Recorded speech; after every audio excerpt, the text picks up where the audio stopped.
저희가 추산한 것들은 개별 업체에 대한 손실까지도 한번 계산을 해본 거고요. 실제로 그분들한테 600만 원이 갈지 얼마가 갈지 하는 거는 지금 작업을 해가지고 결정이 될 문제이기 때문에 그게 뭐 600만 원이 간다 얼마가 간다라고 지금 단계에서 얘기할 수는 없습니다. 예. 그래서 저희들 인수위에서 하는 역할은 전체적인 손실 보상 부분에 대한 정확한 데이터를 만들어서 이제 국회로 넘기는 것, 그것이 저희들의 역할입니다. 그래서 여기까지 말씀을 드릴 수 있었던 것 같습니다.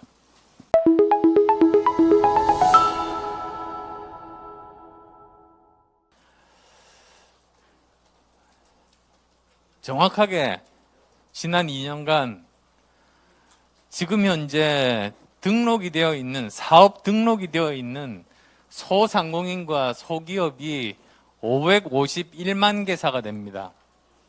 그래서 정확하게 저희들이 계산해 본 결과 코로나19 방역 조치를 했던 시기가 있고 안 했던 시기가 있습니다. 그래서 사실은 코로나19 방역 조치를 했던 시기에만 전체적으로 계산을 했습니다. 지난 2년간. 그랬더니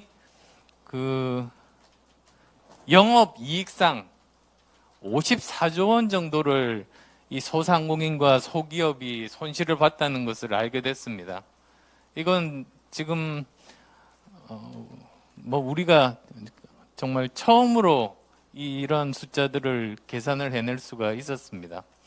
제가 추가로 말씀을 드리자면 지금 현재 저희 인수위와 국회가 분담을 하기로 했습니다. 역할 분담을 하기로 했습니다. 실제로 추경을 신청하는 것은 국회입니다. 그리고 거기에서는 소상공인 지원도 있습니다만 예를 들면 팍스로비드 같은 약은 1인분에 80만 원입니다. 그래서 이 의료비도 무시할 수 없을 정도로 굉장히 많습니다. 그리고 그 이외에 빠진 다른 분야의 추경들도 많습니다. 그래서 그런 부분들을 종합적으로 고려해서 한꺼번에 내야 되기 때문에 그건 국회의 몫입니다. 그래서 저희들 인수위에서 하는 역할은 전체적인 손실 보상 부분에 대한 정확한 데이터를 만들어서 이제 국회로 넘기는 것, 그것이 저희들의 역할입니다. 그래서 여기까지 말씀을 드릴 수 있었던 것 같습니다. 네, 일단 위원장님 말씀 마무리되고요. 일단 공식적인 발표는 마치고 나머지 부분은 또 더 질문 받도록 하겠습니다. 예, 위원장님 이석하셔도 될 것 같습니다. 예, 수고하셨습니다. 지금부터 몇 분 더 추가적으로 좀 질문 받도록 하겠습니다. 질문 자유롭게 해주시면 저희 가운데 좀. 예. 네.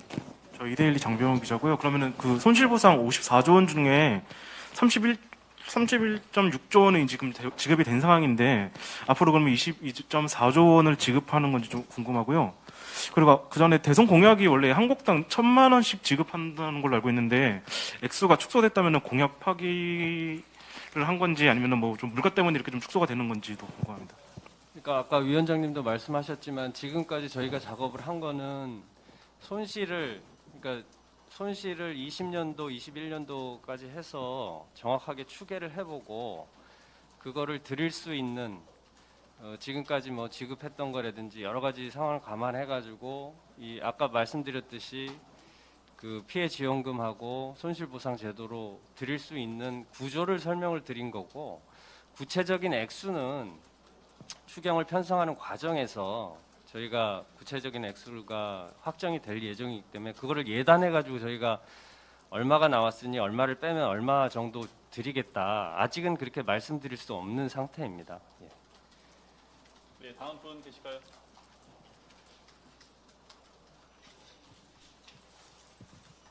네, 서울경제 김남균입니다. 아까 이어지는 질문인데요. 대선 공약이 이제 1,000만 원 지급으로 알고 있는데 이게 차등 지원이라고 하면 예를 들어서 600만 원 캡을 씌워서 상한 600만 원으로 준다 하면 이것 자체가 대선 공약의 파기가 아닌가 그렇게 궁금해서 여쭤봅니다. 그러니까 이제 많은 기자분들이 그 금년도 이제 1,000만 원 공약을 했기 때문에 금년도에 그 지급된 방역지원금 100만 원, 300만 원 빼면 600만 원이기 때문에 600만 원을 지급해야 되는 거 아니냐라는 취지로 이제 질문을 많이 하시는데 저희가 그 추산한 것들은 그 개별 업체에 대한 손실까지도 한번 계산을 해본 거고요. 그 실제로 그분들한테 600만 원이 갈지 얼마가 갈지 하는 거는 지금 그 작업을 해가지고 결정이 될 문제이기 때문에 그게 뭐 600만 원이 간다 얼마가 간다라고 지금 단계에서 얘기할 수는 없습니다. 예. 뉴스토마토 임유진인데요. 이게 그러니까 작년에 7월 7일 이전 손실은 이제 피해 지원금으로 하고 그렇게 보전한다는 건데 그러면 손실보상 금액이랑 이 피해 지원금이랑 어쨌든 금액이 구체적으로 나오진 않아도 다르다는 거잖아요. 차등으로. 그러면은 이게 그 소상공인들은 손실보상 소급 적용이라고 했던 게 원래 일괄적으로 같은 금액을 의미한다고 생각을 하고 있을 텐데 그러면 이렇게 좀 차등으로 금액이 달라지면은 뭐 실망감이라든지 반발을 좀 어떻게 누그러뜨릴지에 대한 방안은 없나요? 그러니까 이제 그 지금 있는 손실보상제, 그러니까 법에 따른 손실보상을 소급을 해달라라는 요구가 있는데 그러면 이제 법을 개정을 해야 되는 문제가 있고요. 그리고 소급을 한다 하더라도 2021년 7월 6일 이전에 그 소급을 해야 되기 때문에 그 자료를 소상공인분들이 다 하나하나 해가지고 신청을 하고 그걸 확인하는 작업을 해야 되는데 그러기에는 행정 부담이나 그 자료들이 굉장히 남아있지 않다는 거죠.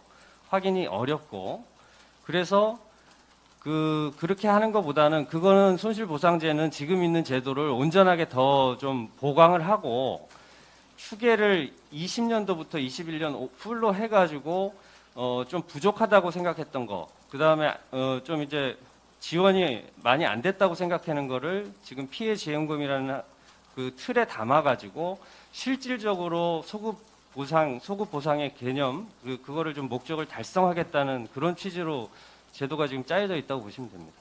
그러면 산출된 매출의 금액이 소상공인들이 봤을 때 이게 맞지가 않으면 이의 신청이라든지 이런 게 가능한 건가요? 그거는 이 제도를 이제 집행을 하면서 이의 신청도 받을 수도 있고 근데 이제 저희들이 내부적으로는 그것도 생각을 해봤어요. 그러니까 완전히 소급하고 진짜 정밀하게 계산한다는 생각으로 피해 지원금도 이렇게 차등을 해서 지금 생각을 하고 있지만 아예 개별 업체별로 20년도부터 21년도를 하나하나 다 자료를 가지고 얼마를 받았고 얼마의 매출에서 얼마가 손실이 났고 하는 거를 해주는 게 온전한 게 아니냐 완전한 게 아니냐라고 생각을 했는데 그거는 행정적으로 좀 불가능하다는 결론에 이르렀습니다.